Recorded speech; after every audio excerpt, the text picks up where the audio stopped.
Hello అండి, అందరికీ నమస్తే. Good morning. నేను మీ శ్రీనివాస్ని. న్యూస్ అనాలిసిస్ వీడియోకి స్వాగతం. Sorry for delay. నేను నైట్ అంతా జర్నీ చేశాను. నిన్న అనంతపురంలో ఉన్నా. నిన్న మొన్న అనంతపురం, గుంతకల్లు, తాడిపత్రి ఆ నియోజకవర్గాలు మొత్తం తిరిగి నైట్ జర్నీ చేసి వచ్చినప్పుడు బాగా లేట్ అయిందండి. ఏమనుకోవద్దు. నేను స్టూడియోలోనే ఉంటే పొద్దున్న 7:30కి అప్లోడ్ చేసేస్తాను, మీకు తెలుసు. నిన్న నేను అనంతపురం నుంచి వీడియో అప్లోడ్ చేశాను. అది వీడియో మధ్యలో కట్ అయింది. ఆ విషయం మనకు తెలియదు. అంటే ల్యాప్టాప్లో స్క్రీన్ రికార్డింగ్ చేస్తుంటే మధ్యలో కట్ అవుతుంది అది. సో మరోసారి ఆ పరిస్థితి లేకుండా చూసుకుంటా. ఇక ఒప్పందాలు సంతకాలు అయిపోయినాయి అంట. అమెరికా ఇరాన్ ఎంఓయూపై ట్రంప్ పెజెష్కియాన్ అధికార ముద్ర. అమలు విధి విధానాలపై స్విట్జర్లాండ్లో నేడు ప్రతినిధుల భేటీ. తెరుచుకున్న హర్ముజ్ నౌకల ప్రయాణం ప్రారంభం. అమెరికా ఇరాన్ యుద్ధం తాత్కాలికంగా ముగిసింది. రెండు దేశాల మధ్య అవగాహన ఒప్పందం ఎంఓయూపై అధికార లాంఛనం పూర్తయింది. బుధవారం రాత్రి ఎంఓయూపై అమెరికా అధ్యక్షుడు డొనాల్డ్ ట్రంప్, ఇరాన్ అధ్యక్షుడు పెజెష్కియాన్ సంతకాలు చేశారు. మధ్యవర్తిగా వ్యవహరిస్తున్న పాకిస్తాన్ తరపు ఆ దేశ ప్రధాని షహబాజ్ షరీఫ్ గురువారం సంతకం చేశారు. మరి ఇజ్రాయెల్ పరిస్థితి ఏంటి? ఇజ్రాయెల్ వాళ్ళు దాడి చేస్తే మళ్ళీ ఇరాన్ వాళ్ళు దాడి చేస్తారు కదా. ఇక్కడ ఇజ్రాయెల్ కూడా ఉండాలి కదా. సో ఒప్పందంలో భాగంగా 2 నెలల పాటు హర్ముజ్లో టోల్ వసూళ్లు ఉండవు. ఎంఓయూ అమల్లో ఉన్న కాలంలో టోల్ ఉండబోదని రెండు దేశాలు ఒప్పందం చేసుకున్నాయి. ఆ తర్వాత చర్చల ద్వారా సమస్యకు పరిష్కారం కనుగొంటాయి. సో ఇక్కడ కీలకమైన విషయం ఏంటంటే ఈ ఒప్పందం 60 రోజుల పాటు అమల్లో ఉంటుంది. ఈలోగా ఇజ్రాయెల్ ఏమో మాకు ఈ ఒప్పందానికి సంబంధం లేదని చెప్పింది. అండ్ మేము లెబనాన్ మీద దాడులు కొనసాగిస్తామని చెప్పింది. ఒకవేళ ఇజ్రాయెల్ లెబనాన్ మీద దాడులు కొనసాగిస్తే ఇరాన్ కూడా ఇజ్రాయెల్ మీద ప్రతిదాడి చేయడానికి సిద్ధంగా ఉంటుంది. సో ఏం జరుగుద్ది అనేది చూడాలి. ఇక మాజీ మంత్రి, వైసీపీ ముఖ్యనేత కారుమూరు నాగేశ్వరరావు గారి కుమారుడు కారుమూరు సునీల్ నిన్న అరెస్ట్ అయ్యారు. మద్యం రవాణా కుంభకోణం కేసులో ఆయన అరెస్ట్ అయ్యారనమాట. సో మద్యం రవాణా అంటే వైసీపీ అధికారంలో ఉన్నప్పుడు యాక్చువల్లీ గతంలో 2019కు ముందు మద్యం రవాణాకు ఒక కేసుకి 13 రూపాయలు మాత్రమే చెల్లించేవాళ్ళు, మద్యం డిపో నుంచి దుకాణం వరకు వెళ్ళడానికి. కానీ వైసీపీ హయాంలో దాన్ని అమాంతం 34 రూపాయలకు పెంచారు. సో ఈ పెంచిన అమౌంట్ అంతా ఎక్కడికి వెళ్ళిపోయింది? దాదాపుగా 400 కోట్ల అవినీతి. ఈ 400 కోట్లు ఎక్కడికి వెళ్ళిపోయింది అని ఆరా తీసే క్రమంలో ఉత్తరాంధ్ర మొత్తం బొత్స సత్యనారాయణ గారి మేనల్డ్ మధ్య శ్రీనివాసరావు గారికి, ఉభయ గోదావరి జిల్లాలో కారుమూరు నాగేశ్వరరావు గారి కుమారుడు కారుమూరు సునీల్ గారికి, అండ్ కృష్ణా గుంటూరు జిల్లాలేమో అంబటి రాంబాబు గారికి, రాయలసీమ జిల్లాలేమో విజయానంద రెడ్డి గారికి, చిత్తూరు వైసీపీ నేత, ఇలా వీళ్ళ నలుగురికి సబ్ కాంట్రాక్ట్లు ఇచ్చి వాళ్ళు లబ్ధి పొందినట్టుగా సిట్ తేల్చిందనమాట. సో ఇలా వీళ్ళ బ్యాంక్ అకౌంట్లు చెక్ చేసి, ట్రాన్సాక్షన్స్ అన్నీ చెక్ చేసి వీళ్ళు నిందితులని ప్రాథమికంగా దర్యాప్తు చేసుకొని సునీల్ గారిని నిన్న అరెస్ట్ చేసింది. మద్యం రవాణా కుంభకోణం డబ్బు కారుమూరు జేబుల్లోకి, సునీల్ ఆయన సతీమణి కీర్తి ఖాతాల్లోకి సొత్తు ఈడీ దర్యాప్తులో వెలుగులోకి. సో ఈడీ దర్యాప్తులో వెలుగు చూసిందంటండి. ఇదిగోండి, కారుమూరి కొడుకు అరెస్ట్. మద్యం రవాణా స్కామ్లో ఈడీ దూకుడు. తండ్రి నాగేశ్వరరావుకు సమన్లు. 23న విచారణకు రావాలని శ్రీముఖం. కొడుకు సునీల్కు 25 వరకు రిమాండ్. ఆ రోజు కసిరెడ్డి, వాసుదేవరెడ్డితో పాటు ఆయన్ను హాజరుపరచాలని కోర్టు ఆదేశం.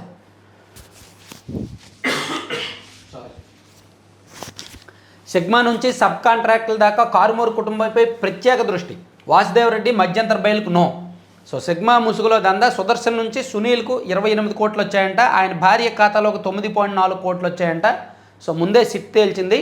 ఈ ట్రాన్సాక్షన్స్ అన్నీ కూడా అనుమానాస్పదంగా ఉన్నాయి కాబట్టి ఈడీ కూడా దీని మీద దర్యాప్తు చేసి అతన్ని అరెస్ట్ చేసింది. అరెస్ట్ చేసిన వెంటనే కోర్టు కూడా రిమాండ్ విధించింది. ఈ రెండు కీలకమైన అంశాలు. ఇక అంతరిక్షంలోకి జియో అడుగులు. బ్రాడ్బ్యాండ్ కోసం 1650 శాటిలైట్ల నెట్వర్క్. దేశ టెలికాం రంగంలో విప్లవాత్మక మార్పులు తీసుకొచ్చిన ముఖేష్ అంబానీ నేతృత్వంలోని రిలయన్స్ జియో ఇప్పుడు అంతరిక్షంపై అడుగుపెట్టింది. అమ్మయ్యా. సో పొరపాటుని అంతరిక్షంలోకి వెళ్ళినా సరే మొబైల్ ఫోన్లు పనిచేస్తాయి. సో అక్కడ కూడా రీల్స్ చూసుకోవచ్చు, షార్ట్స్ చూసుకోవచ్చు, ఛానల్స్ చూసుకోవచ్చు. ఎర్త్ ఆర్బిట్ శాటిలైట్ విభాగంలోకి ప్రవేశించి సొంతంగా నెట్వర్క్ ఏర్పాటు చేసుకునేందుకు కంపెనీ భారీ ప్రణాళికలు సిద్ధం చేస్తుందంట.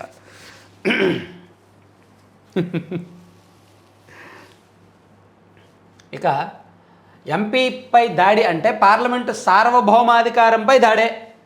రఘురామను చిత్రహింసలకు గురి చేసిన ఘటనలో ప్రత్యక్షంగా పరోక్షంగా సునీల్ నాయక్ది కీలక పాత్ర. లొంగిపోతే మీకే మంచిది. ఎప్పుడు లొంగిపోతారో చెప్పండి. ముందస్తు బెయిల్ పిటిషన్పై విచారణలో హైకోర్టు ఘాటు వ్యాఖ్యలు. బీహార్ క్యాడర్కు చెందిన ఐపీఎస్ అధికారి సునీల్ నాయక్ ఆంధ్రప్రదేశ్లో వైసీపీ అధికారంలో ఉన్నంతకాలం సిఐడిలో కీలకమైన విభాగాధిపతిగా పనిచేశారు. సునీల్ కుమార్ గారి దగ్గర, పివి సునీల్ కుమార్ దగ్గర కింద ఐజీ ర్యాంక్లో పనిచేశారు. సో ఆయన రఘురామకృష్ణరాజు గారి అరెస్టు, ఆయన కస్టోడియల్ టార్చర్లో కీలకమైన పాత్ర పోషించారు సునీల్ నాయక్ గారు. సో అందుకని అతను ముందస్తు బెయిల్ పిటిషన్ వేస్తే హైకోర్టు చాలా సీరియస్గా చెప్పింది. అసలు ఎంపీ మీద దాడి చేయడం అంటే మీరు పార్లమెంట్ సార్వభౌమాధికారం మీద దాడి చేయడమే, కాబట్టి మీకు ముందస్తు బెయిల్ ఇవ్వం, మీరు ఎప్పుడు లొంగిపోతారో చెప్పండి, మీరు వచ్చి లొంగిపోవాల్సిందే అని చాలా సీరియస్గా చెప్పింది. లొంగిపోతే మీకే మంచిది, లొంగిపోతారా లేదా బెయిల్ పిటిషన్పై వాదనలు వినిపిస్తారా నిర్ణయించుకొని ఏ సంగతి కోర్టుకు చెప్పండి అని చెప్పింది అనమాట. ఇదిగోండి, లొంగిపోతే మంచిది, ఎంపీని టార్చర్ చేస్తారని సునీల్ నాయక్ తెలుసు. రఘురామ కేసులో ఆయనదే కీలక పాత్ర. ఎంపీపై దాడి పార్లమెంట్ సార్వభౌమాధికారంపై దాడే, పార్లమెంటుపై దాడి చేసిన వారికి వీరికి తేడా లేదు, ముందస్తు బెయిల్ రక్షణకు రాకూడదు. ఐపీఎస్పై హైకోర్టు తీవ్ర వ్యాఖ్యలు.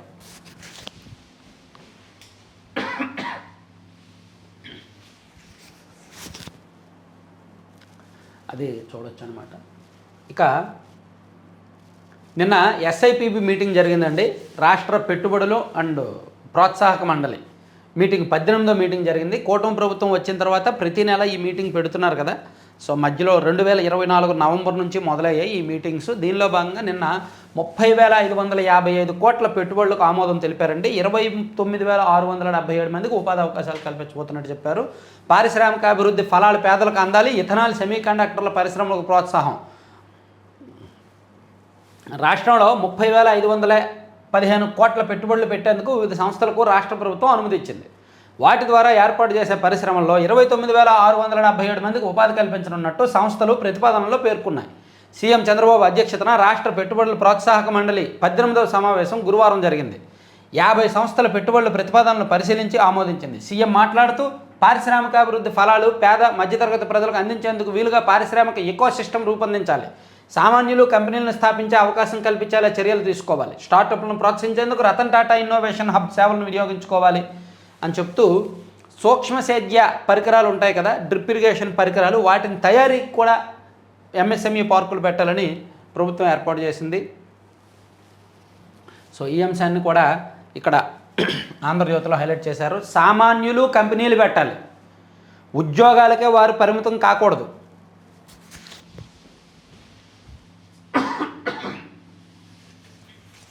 సో సామాన్యులు ఏదో ఒక ఉద్యోగం చేసి అక్కడితో ఆగిపోకూడదు, ఉద్యోగాలు ఇచ్చే స్థాయికి వెళ్ళాలి,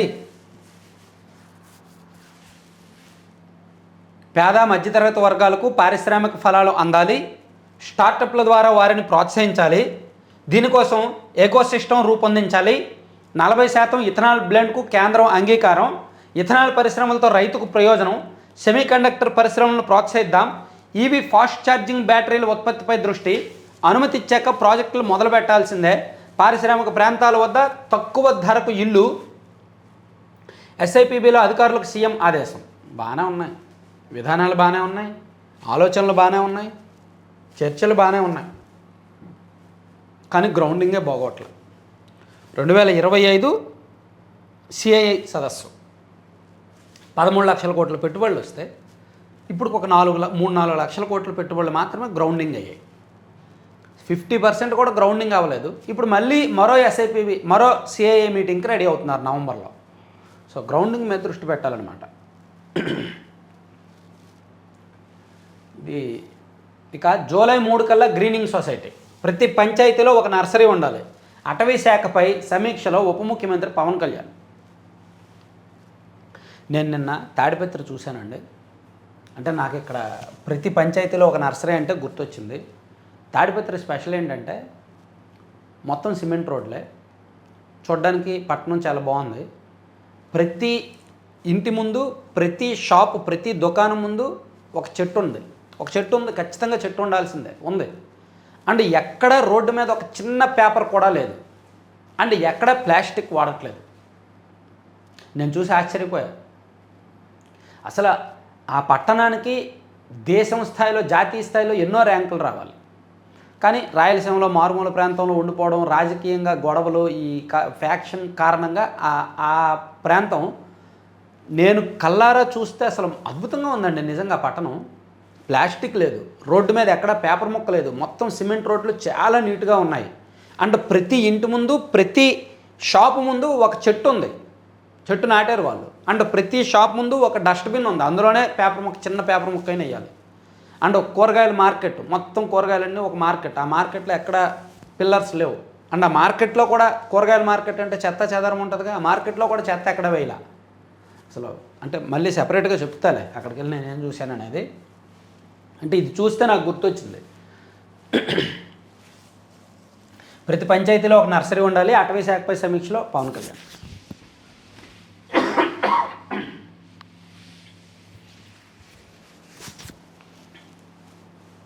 ఇక ఆక్వా మేత కిలోకి 4 రూపాయలు తగ్గించారంటండి. పెంచారు కదా, పెంచిన దానిలో 4 రూపాయలు తగ్గించారు. ఇక ఖర్చులో ఎక్కువ మొత్తం జీతాలు, వడ్డీలు, పింఛన్లకే. ఏపీలో పింఛన్ల కన్నా వడ్డీ చెల్లింపులే అత్యధికం. అది ఖర్చు కరెక్టే, పింఛన్ల కంటే వడ్డీ చెల్లింపులే ఎక్కువ. గత 10 ఏళ్ళు చేబదులు తీసుకున్న రాష్ట్రాల్లో ఏపీ ఒకటి. ప్రజా రుణంలో 27% మూలధన వ్యయంగా ఖర్చు. 10 ఏళ్ల తీరులో 2024-25 ఆర్థిక సంవత్సరం కాక్ నివేదికలో వెల్లడి. దేశంలోని అన్ని రాష్ట్రాల్లో గత 10 ఏళ్లలో 131% మేర ఖర్చులు పెరిగిపోయాయి. 2014-15లో 22,18,024 కోట్లు ఖర్చు చేయగా 24-25 వచ్చేసరికి అన్ని రాష్ట్రాల ఖర్చు కలిపి 51,20,365 కోట్లు. అమ్మో. సో చాలా దారుణంగా ఉంది ఆర్థిక పరిస్థితి. ఇప్పుడు దీనికి తగ్గట్టు ఎల్నినో ఒకటి వస్తుంది, అంటే పంట దిగుబడులు తగ్గిపోతాయి. మన దేశానికి ప్రధాన ఆదాయ వనరు వ్యవసాయం. సో వ్యవసాయం రాబోయే 1.5 ఇయర్ చాలా సంక్షోభంలో ఉంటుంది ఎల్నినో ప్రభావంతో. సో అందుకని 2028 నాటికి మన రాష్ట్రం ఏమవుద్దో, మన దేశం ఏమవుద్దో చాలా కష్టం, ఊహించడమే కష్టంగా ఉంది. మీరు ఈ వీడియో సేవ్ చేసుకోండి, ఈ మాట సేవ్ చేసుకోండి. ఎల్నినో తర్వాత మన దేశంలో ధరలు విపరీతంగా పెరిగే అవకాశం ఉంది, ఆహార సంక్షోభం వచ్చే అవకాశం ఉంది అంటున్నారు. సో దానికి మనం అప్రమత్తంగా ఉంటే మంచిది.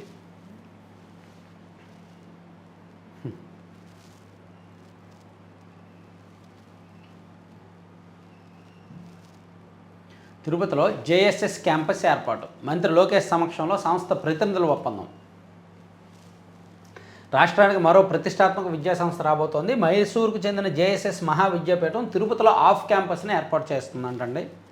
మంచిదే. తర్వాత పొగాకు కిలో ధర 200లకు తగ్గకుండా కొనాల్సిందే సీఎం. సో ప్రతి సంవత్సరం పొగాకు కంపెనీలకు అలవాటు అయిపోతుంది. పొగాకు కంపెనీలు అందరూ కలిపి సిండికేట్ అయిపోతున్నారు. సిండికేట్ అయిపోయి రేటు తగ్గించేస్తున్నారు. ఇక రేర్ ఎర్త్ మినరల్స్ మిషన్తో 50,000 కోట్ల పెట్టుబడులు, 40,000 మందికి ఉద్యోగ అవకాశాలు. గనుల శాఖ మంత్రి కొల్లు రవీంద్ర. రాష్ట్రంలో లభించే బీచ్ శాండ్, రేర్ ఎర్త్ మినరల్స్ని సద్వినియోగం చేసుకోవడానికి ఏపీ టైటానియం స్ట్రాటజిక్ మినరల్స్ మిషన్ను ప్రభుత్వం ఆరంభించిందని, దీని ద్వారా 50,000 కోట్ల పెట్టుబడులు ఆకర్షించాలని లక్ష్యంగా పెట్టుకున్నారంట. ఇక స్థానిక సంస్థల ఎన్నికలకు ప్రభుత్వం సిద్ధం. హైకోర్టుకు నివేదించిన ఏజీ దమ్మాలపాటి శ్రీనివాస్. సెప్టెంబర్లో జరుగుతాయి, నాకు తెలిసినంత వరకు సెప్టెంబర్లో జరిగే అవకాశం ఉంది స్థానిక సంస్థల ఎన్నికలు. ఏపీలో తొలి క్వాంటం ఇంక్యుబేటర్ మేధా టవర్స్లో నేడు ప్రారంభం, ఏర్పాటు చేస్తున్న ఛత్తీస్గఢ్ విశ్వవిద్యాలయం.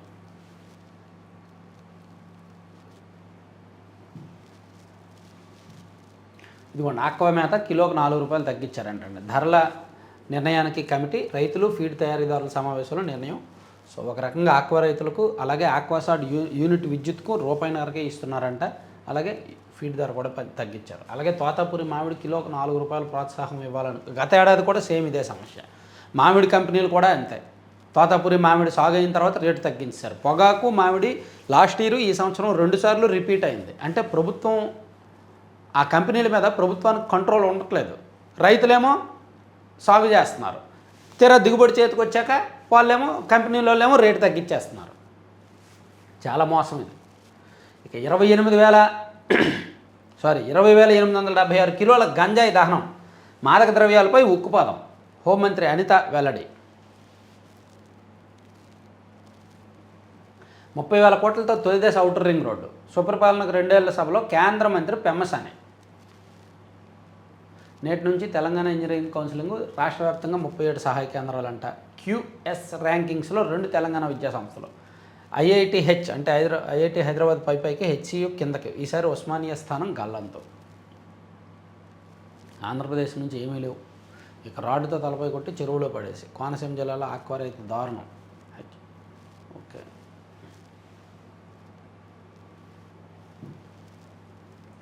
నేతలకు గీత గీస్తేనే భవిష్యత్తుపై భరోసా. వైకాపా హయాంలో ఎమ్మెల్యేల అరాచకం, భూ కబ్జాలు, దౌర్జన్యాలు, అక్రమ కేసులతో వేధింపులు. కూటమి అధికారంలోకి వచ్చాక ప్రజలకు స్వేచ్ఛ ఇవ్వాలి. ఇప్పుడు 10 మంది ఎమ్మెల్యేలు పెడదారి. అలాంటి వారిపై కఠిన చర్యలు తీసుకోవాల్సిందే. 10 మందేనా? అంతకన్నా ఎక్కువ మందే ఉన్నారు కదా. 10 మంది అంటే 25 మంది ఉంటారు నాకు తెలిసి. సో కూటమి ఎమ్మెల్యేల వల్లనే కొంత బాగా నష్టం జరుగుతుంది. విశాఖలో మద్యం సిండికేట్ను కనుసన్నల్లో నడిపే ఎమ్మెల్యే ఒకరైతే ప్రైవేట్ ట్రావెల్ బస్సుల నుంచి పార్కింగ్ ఫీజు వసూలు చేస్తున్న ఎమ్మెల్యే మరొకరు. భూ కబ్జాలు, దౌర్జన్యాలు తగ్గాయి. సో ఎమ్మెల్యే చాలా దారుణంగా ఉన్నాయిలే, మనం చెప్పలేం. కానీ ఎమ్మెల్యేల గురించి ఈనాడులో ఏదో పైన రాశారు, మరి గట్టిగా రాయలే.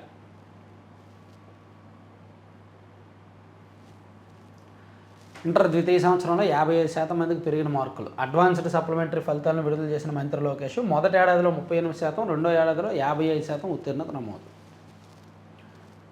కులాల మధ్య చిచ్చు పెట్టడమే జగన్ అజెండా. సామాజిక సంక్షేమ మండలి చైర్మన్ పోతుల బాలకోటయ్య ధ్వజం. డిఎస్సిపై సిబిఐ విచారణ జరిపించాలని గవర్నర్కు వైసీపీ నాయకులు ఫిర్యాదు చేశారు. అది సాక్షిలో హైలైట్ చేశారు. ఇదిగోండి, డిఎస్సి అక్రమాలపై ఎంక్వైరీ చేయాల్సిందే, సిబిఐ లేదా సిట్టింగ్ జడ్జితో న్యాయ విచారణ జరిపించాలని వైసీపీ నేత బొత్స ఆధ్వర్యంలో ఎమ్మెల్సీలు అందరూ కూడా గవర్నర్కు ఫిర్యాదు చేశారు. అది చూడొచ్చు. ఇక నిన్న జగన్మోహన్ రెడ్డి గారు సాయికృష్ణ తల్లిని పరామర్శించారు. సిబిఐ దర్యాప్తు జరగాలి ఈ సాయికృష్ణ కేసులో డిమాండ్ చేశారు. Gig worker Saikrishna lockup death ఘటనలో వైఎస్ జగన్ డిమాండు. ఈ కేసులో సిఐ ఒక్కడిని బాధ్యులుగా చేస్తే సరిపోదు. ఈ నేరంలో విజయవాడ సిపి, డీజీపీకి భాగం ఉంది. ఈ ఘటనకు బాధ్యులైన వారందరిపై కేసు పెట్టాలి.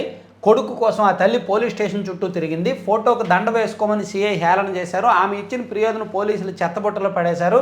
సాయికృష్ణను చంపేశాక లీడర్ల ద్వారా తల్లితో బేరసారాలు. తల్లి హైకోర్టును ఆశ్రయించడంతో పోలీసుల్లో భయం. బాధిత కుటుంబానికి అండగా వైసీపీ. చివరికి ఒప్పుకుంటూ సిఐ సస్పెన్షన్. మే నెలలో ఇలాంటి ఘటనలో 2 ఘటనలు జరిగాయి. కృష్ణలంక సిఐ వేధిస్తున్నాడని క్రాంతి కుమార్ అనే యువకుడు, దోషులను ఎవరు కాపాడుతున్నారో తెలియాలంటే సిబిఐ విచారణ చేయాలి అని క్రాంతి కుమార్కి సంబంధించిన ఒక వీడియో కూడా వచ్చింది. ఎవరైతే సాయికృష్ణ కేసులో ఆరోపణలు ఎదుర్కొంటున్నారో సిఐ నాగరాజు, అతను గతంలో క్రాంతి కుమార్ అనే వ్యక్తిని కూడా చాలా దారుణంగా ఇచ్చేశారని ఒక వీడియో, నిన్న సెల్ఫీ వీడియో బయటకు వచ్చిందండి. సో పోలీసు వ్యవస్థకే ఇది ఒక పెద్ద మచ్చ. నిజంగా పోలీసు వ్యవస్థ మీద ప్రజలకు నమ్మకం పోద్ది. పోలీసులు అంటే ఫ్రెండ్లీ పోలీసు, మంచి చేస్తారు అనుకునే బదులు ఇదిగో ఇలాంటి ఘటనలు. తమిళనాడులో మనం ఎన్నో సినిమాలు చూసాం. తమిళనాడు పోలీసులు ఎంత కర్కశంగా ఉంటారో. ఇప్పుడు ఆంధ్రప్రదేశ్ పోలీసుల మీద కూడా అటువంటి భావనే వస్తుంది ప్రజలకు. అది మంచిది కాదు. ఇక సర్కారు అండతో కాకీల క్రౌర్యం. కాపు యువకుడు సాయికృష్ణ కనుమరుగు. దళిత యువకుడు క్రాంతి కుమార్పై పోలీసుల కర్కశం. విజయవాడ పోలీస్ బాస్తో అండతోనే పోలీసుల అరాచకం. బిగ్ బాస్ వత్తాసు. పోలీసు దారుణాలకు ప్రభుత్వ అండ. ఐజీపై విచారణకు ఎస్పీ స్థాయి అధికారి. సో ఇది జగన్మోహన్ రెడ్డి గారు నిన్న వెళ్ళి పరామర్శించి అక్కడ మీడియాతో మాట్లాడారనమాట. అది హైలైట్ చేశారు. ఇక 3వ ఏడాది మోసమే. ఈసారి కూడా అరకొరగానే అన్నదాత సుఖీభవ. తొలి ఏడాది 20,000 ఎగ్గొట్టి 2వ ఏడాది అరకొరగా విదిలింపు. రేపు 3వ ఏడాది తొలి విడత పెట్టుబడి సాయం జమ. ఈ ఏడాది కూడా రైతులకు 46.86 లక్షల మంది రైతులకే, మళ్ళీ 7 లక్షల మంది రైతులకు ఎగనాము. 2 ఏళ్లలో భూ యజమానులకు 14,873 కోట్లు, కౌలు రైతులకు 6,400 కోట్లు ఎగవేతంట. లెక్కలేసుకున్నారు. వైఎస్ఆర్సీపీ పిటిషన్పై స్పందించిన హైకోర్టు ఫేస్బుక్ ఖాతా నిలిపివేయడంపై కేంద్ర రాష్ట్ర ప్రభుత్వాలు మెటాకు నోటీసులు. పాపం వైసీపీ అఫీషియల్స్ ఫేస్బుక్ ఖాతా తొలగించేశారు. అందుకని వీళ్ళ బాధలు. ఇక హాల్ టికెట్ పొందడమే ఓ ప్రహసనం. నీట్ విద్యార్థులకు చుక్కలు చూపించిన ఎన్డీఏ. నిమిషాల వ్యవధిలో అయిపోయే ప్రక్రియకు రోజుల తరబడి ఆగచాట్లు. పరీక్షకు హాజరు కానున్న 23 లక్షల మంది. 14న హాల్ టికెట్లు విడుదల చేస్తే బుధవారానికి 16 లక్షల మందే డౌన్లోడ్. నీట్ యూజీ పునః పరీక్ష నిర్వహణ తేదీల్లో మార్పు లేదని ఎన్టీఏ వెల్లడి. ఒకప్పుడు విద్య, వైద్య, రైల్వే ఏ వ్యవస్థలో తప్పులు జరిగినా మంత్రులు రాజీనామాలు చేసేవాళ్ళు. ఇప్పుడు మినిస్టర్స్లో ఆ భయం కనిపించట్లేదు, ఆ బాధ్యత కూడా కనిపించడం లేదు. అందుకే వ్యవస్థల్లో ఎవరికి కూడా భయం ఉండట్లేదు అన్నమాట.